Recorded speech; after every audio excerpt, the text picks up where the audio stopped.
You mentioned MoMA. My friend Dave Kerr, who's a curator over there now, he recently published a collection of his film criticism under the title of When Movies Mattered. Do movies still matter?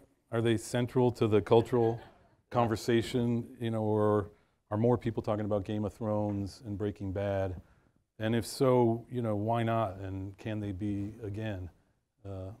Well, look, I mean, what did you have for breakfast today? I haven't eaten yet. You haven't eaten yet? No. Jeez, okay. But I mean, is lunch or brunch going to be healthy, or is it going to be just disgusting? A little bit of both. A little bit of both. But here's my point. I assume you're not going to McDonald's for lunch. Right. Right. Well, the same question applies. Is McDonald's taking over food?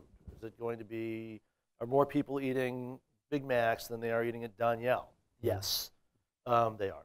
And cultures always work this way. And the fact is that the question that we should be asking is not, do movies still matter, or will they matter in the future, at some future date, is why do we care?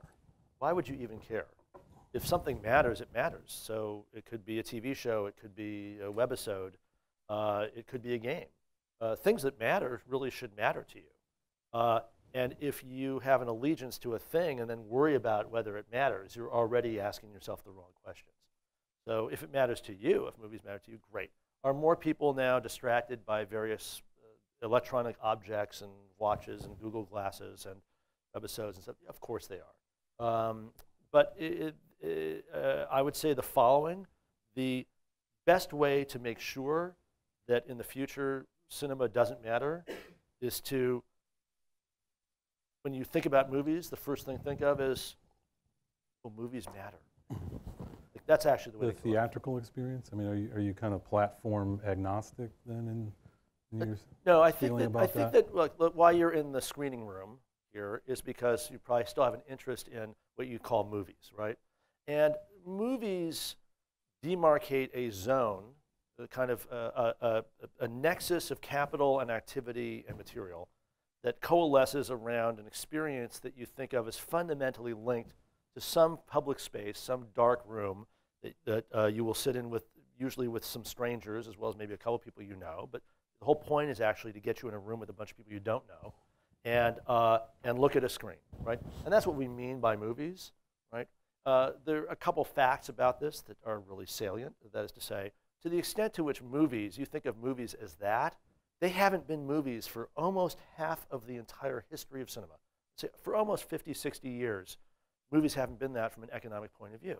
Theatrical release is a lost leader. It's an advertising campaign in which we solicit the public to help pay for the advertising for the eventual DVD, pay TV, streaming, whatever thing, right? So, and we can walk through those economics. They're pretty depressing but fascinating at the same time. That is to say, it's just, even a successful theatrical release barely pays the marketing costs, right? You haven't even started to pay for the negative cost of your film. So if that's a film, if that's really what you're like, I love cinema, well, it hasn't been that way since really the 50s and 60s. The few pay for the many, I think, is one of the truisms. Well, the fact is, look, you have a film that grosses, let's say you made the average MPA movie budget these days is what? It's around, don't tweet me on this, because I think it's around 70 million. 60, 70. 60 to 70, in that range, right? And pre-opening marketing costs for those kinds of releases are running now close to what, 35, 40-ish for studio release, a big studio release in that zone. So you're in the 100+ million range before anybody's seen the movie, anybody's paid to see the film, right? So let's say you break $100 million at the box office, which is pretty good, I'd say. I think most of us would be pleased with a $100 million gross for our movie. The theater owners are going to grab about 50%, 55%, depends on who's releasing it. If it's an independent, they'll grab much more, 60, 65%. So now you've got about, what, $40, $45 million came back in. That paid for your marketing costs. You're still $60, $70 million out of pocket, right? So what you've done is you've basically solicited the attention of a large number of people to reach into their pockets and put out money. And essentially, and this would be the subtitle, the actual economic truth of the following dialogue exchange, if you're writing the script. It's Mary turns to John and says, hey, John, there's that new Cameron Diaz comedy blah, blah, that just opened. Do you want to go? And he goes, actually, I'd rather see the one with the tin cans that become toys that become monsters and blow the world. Oh, well, okay, let's go. What the dialogue is this. Do you want to contribute $14 each this weekend to Paramount's marketing campaign for their DVD, home video, satellite, streaming, pay TV, right? That's what that is. And even the economics in the theaters are really bizarre, right? The cost of the theaters. When you, I mean, you guys know, what's the per screen average of most of the successful films in the top 10 this weekend? What will they actually gross per screen, just on average? Well, no, they'll Thousands of dollars. it'd be like 3, 4, 5,000 in that range, most of them, right? Yeah. So how much does it cost to actually keep a theater open per screen? You know, just to pay for the electricity. Theaters in the business of selling large-size Coke Well, and this is the deal. popcorn. If they're splitting half of that, even the most successful movies out there aren't actually even paying for the room. It's that bad. What is their job? Their job is to shove as many people into a dark space for long enough so your blood sugar level goes down, so you will spend tens of dollars on sugar and fat.